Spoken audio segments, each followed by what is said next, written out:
Welcome back to Chasing Green Arrows, and we have with us Mustafa Ismail. How are you doing, bro? I'm doing well. Back-to-back games. There's no breaks in between. Loving the football at the moment. Definitely, and we're heading into the business end of the season. This week we have our matches starting on Friday, May 14th, and this is a quote-unquote blank game week, if I'm not mistaken. So not every team is playing, but Yeah. let's get into it, and we'll do our predictions for this game week. Yeah. All right, so the first game is on Friday, 14th May, and it's between Manchester City and Newcastle. I think Newcastle are going to give City the guard of honor because they've secured their third Premiership title under Pep Guardiola. What are your thoughts on this match? What's the result? Do you think they're going to slow down, or do you think they'll continue? No, I think Man City, they're crown champions without playing, so I think they will. This game, I think they will play a good team. They play a strong team, and after that, they start resting before the Champions League final. But I think it's important for the players also to be in that rhythm for that final. And they want to put on a show. They want to show why they're champions, and I'm sure they'll put on a good display. They're coming up against a Newcastle side who are in tremendous form. They won 4-2 last week against Leicester. They're looking good as well. At times, we thought like a month ago that Steve Bruce should have got sacked, and rightly so. Results were really bad, but they've really improved now. Saint Maximin has really improved their team. Wilson's also scoring the goals. So Newcastle are looking good, but I think Man City will put up a strong performance. I'm going to go with 2-0 to City. All right. And the next game is Leeds versus Burnley. Burnley's recently secured their spot in the Premiership. They've avoided relegation, and I think they did that on the back of the smallest budget in the league. And Leeds is always an exciting team, but what do you think is going to happen in this one? Yeah, I think Burnley last few weeks they've improved. They've gotten back to that system which really helped them in the beginning of the season, where they made it hard to beat them. Defensively, they were solid and they weren't conceding as much. And then again, you saw against Fulham, they scored 2 goals, but it was the clean sheet. That's the important part with Burnley. Sean Dyche organizes the team in a way where it's difficult to score goals against them. Their defense is alert. They know exactly when the ball's going to come, when to clear it, when to put in a tackle, and we're seeing this performances now in the last few weeks, because I think before that, couple of months ago, they were leaking goals left, right, and center. So I think it's looking good for Burnley. And to who did you say they're playing? Leeds, right? Leeds, yeah. Yeah, and Leeds in tremendous confidence. They're beating Spurs 3-1. I think for me, Leeds has been the team of the season. If you just look at it from a different perspective, yes, they invested money in their team, but they're a newly promoted side. And I haven't seen many of the players in the Premiership, and to come and take it by storm like that. And even if they played, they didn't, they didn't take the limelight. The likes of Rafinha, likes of Bamford, Dallas. The way they've made the presence felt this season in the Premier League has been outstanding. And for me, they've been the team of the season. I think this game, it's between two polar opposites. One likes to defend, one likes to attack. It could be a 0-0, or it could be a 3-3. It could be a 2-0. I'm gonna go.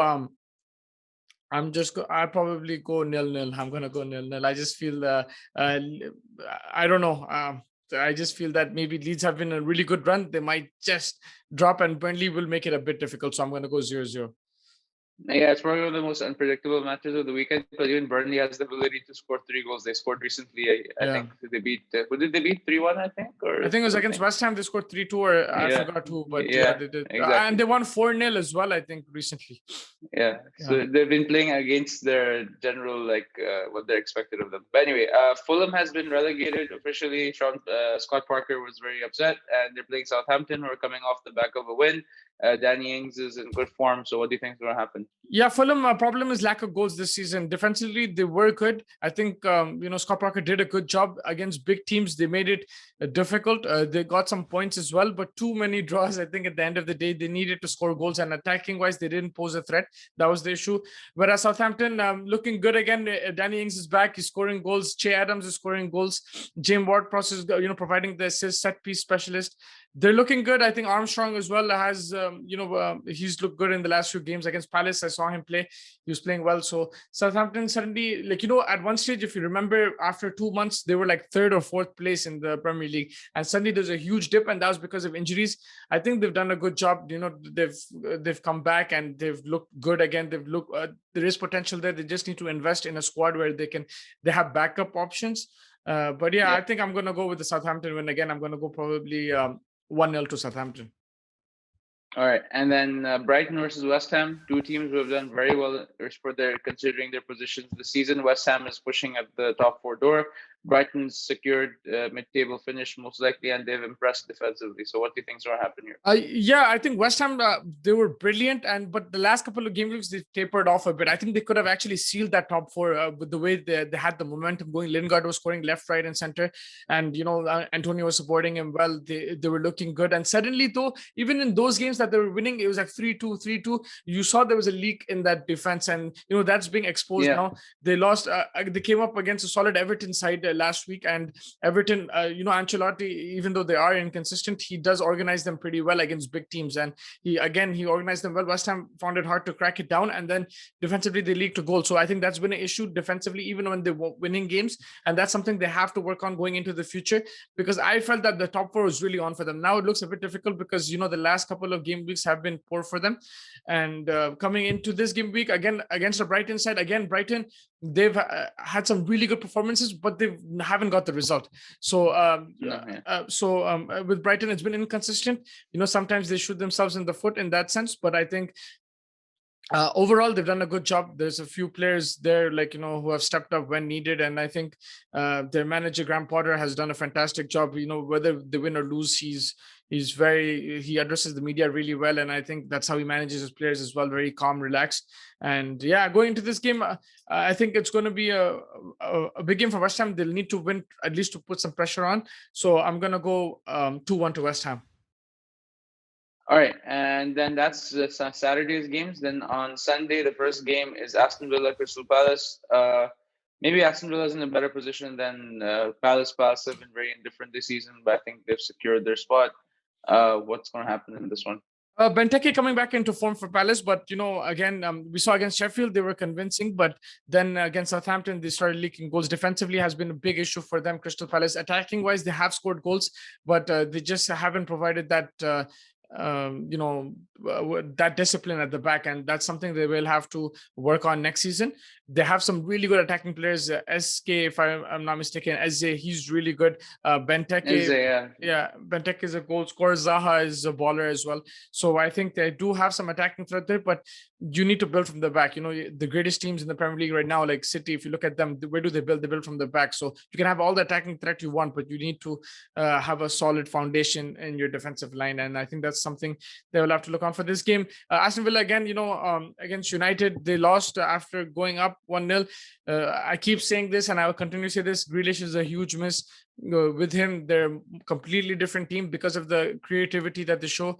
I think Ollie Watkins is missing this game as well, so that's why I'm gonna probably, if Grealish doesn't come off the bench, I don't know what the news is, but he's been off. He's not been in the squad for the last month. 2 months.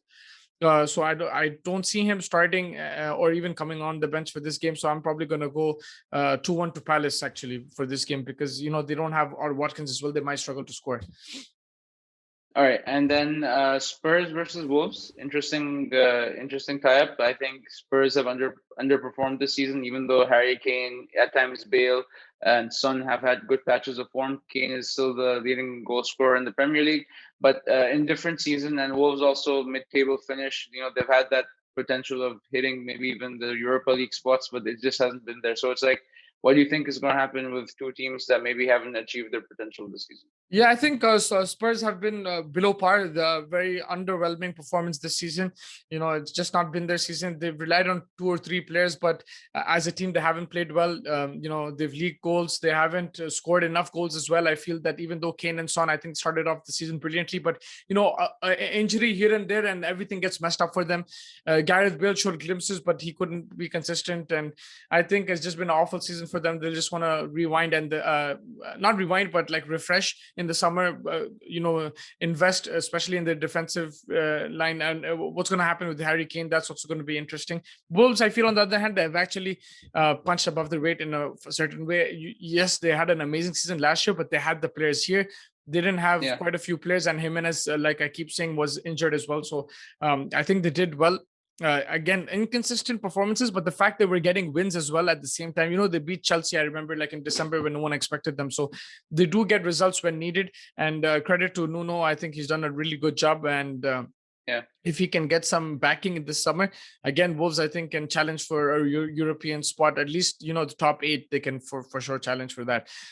This game, I don't know, man. I think I'll go 2-1 Spurs, just because I have a soft corner and I would want to see some nice Harry Kane and Son goals. But it won't be that easy for Spurs. I think Wolves might fancy their chances in this match. A 2-1 to Spurs. Yeah, and just the comment from me is that I feel like apart from the top 4, I think the top 10 in the Premier League is now even more competitive. At least even the top 8. And there's teams in any top 10 teams can beat like anyone in that group of teams. So definitely, I think Premier League has cemented itself as one of the most competitive leagues. I think that's a fact. 100%, yeah. And then the West Brom versus Liverpool. Liverpool coming off a double game week. They might be a bit tired. Who knows? But they have motive to at least try to finish for 6. Yeah, but they've had enough rest, because the week before they didn't play a game. So they've had enough rest. They're not playing in Europe this season. I think they're fresh. We saw last game week, Salah was playing really well. He's getting into form. They're creating chances. I think the problem has been not actually the defense, has been their attack. They're not finishing off the chances. Of course, you can talk about that link of play between Van Dijk and then Fabinho in midfield going to attack. But at the same time, they're still creating chances. They're just not going in. So Mane, I think, came and spoke out as well. Is just like, he was just saying that I don't know what's wrong. It's just been that kind of season for them. So, but I think, they're looking good.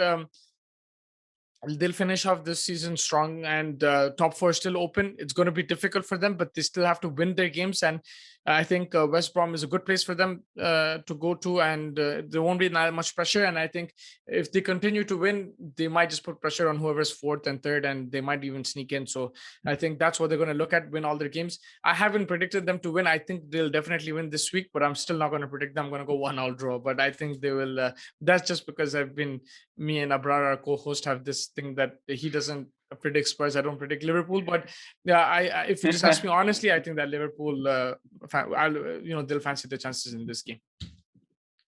All right, fair enough. And shout out to Abrar, miss you, bro. Good to see you. Hope to see you very soon. And last game of the weekend, Everton versus Sheffield. Everton's coming off a win. They're in good form. Then Dominic Calvert-Lewin is in good form as well. He's hitting some goals. So what do you think is going to happen against this relegated Sheffield team?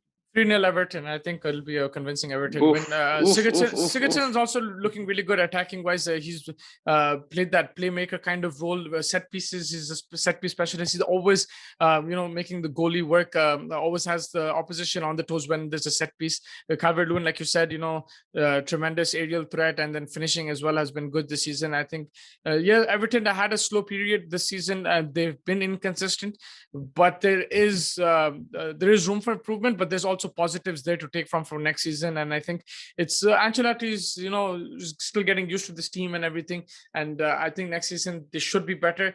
They still need to invest, they still need to work on their areas, but I think they're looking good. Sheffield just have had a poor season, very unlucky. Last season they were brilliant, but this season just hasn't been the year, and they'll be in the championship. Hopefully they can win that and come back for them in the next season. Because they were a team not many people want to play. I think Sheffield were a team not many wanted to play before, a bogey kind of team, but it's not like that anymore. Now everyone wants. Last season and the season before also, they weren't this bad. Basically, they weren't this bad. They actually had I think 2 seasons ago they were very good. Actually, in 2019, and they were mid-table, I think. So it's a very strange collapse quite fast. Exactly. Now everyone wants to play them. So I'm going 3-0 Everton for this game.